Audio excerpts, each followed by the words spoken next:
You say you have lost over $400,000 since President Trump came in office. I mean, that is stunning. Tell us what it's been like for you and for other farmers during the president's trade war. Well, every time we think the market stabilized, I sold a lot of grain last year at harvest for $5.70, and that was at a loss, and I felt bad doing it, but I didn't have any room for it.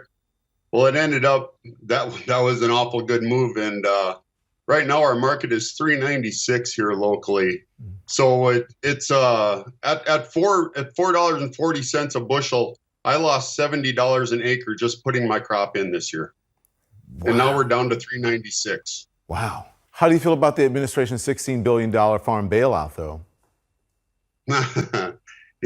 Well, this one's a lot fairer than the last one. I think the last one, top 10% farms took 70% of that payment. So it was kind of a payback to the buddy type of thing. But this one's set up better, but it's somewhat confusing because the county I'm in, we're going to get $15 an acre back.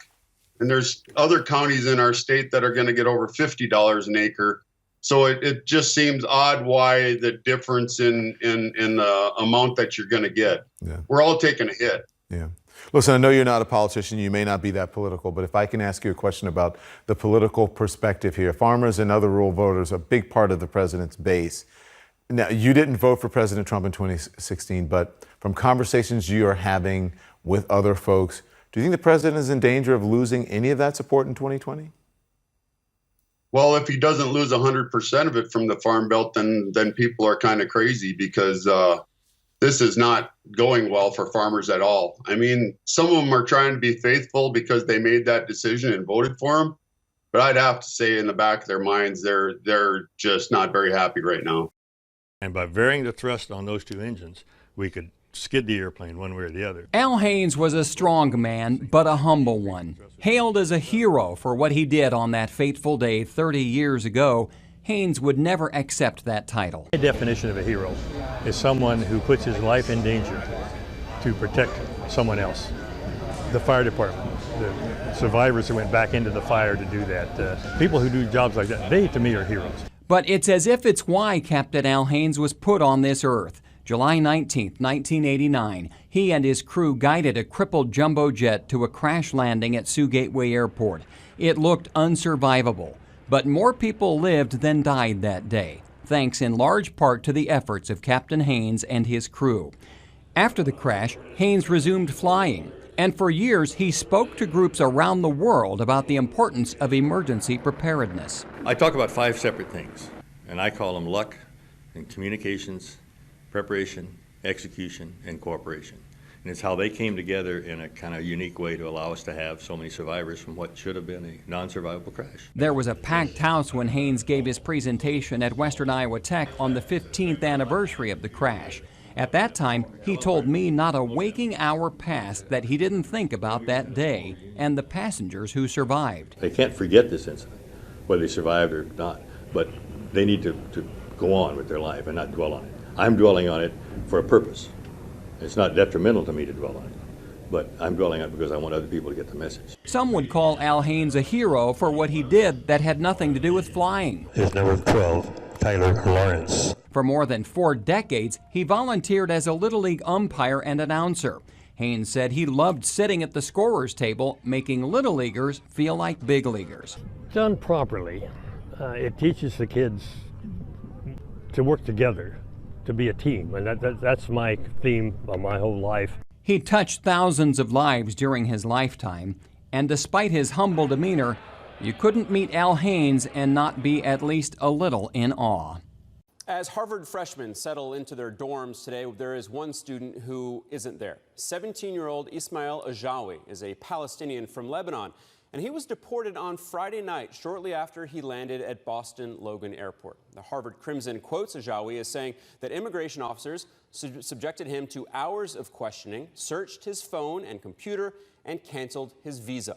Customs and Border Patrol put out a statement telling CNN and others this individual was deemed inadmissible to the United States based on information discovered during the CBP inspection.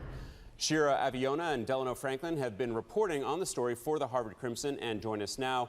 Shira, first to you, we understand that Ajawi spent 8 hours at Boston Logan Airport. What happened while he was there?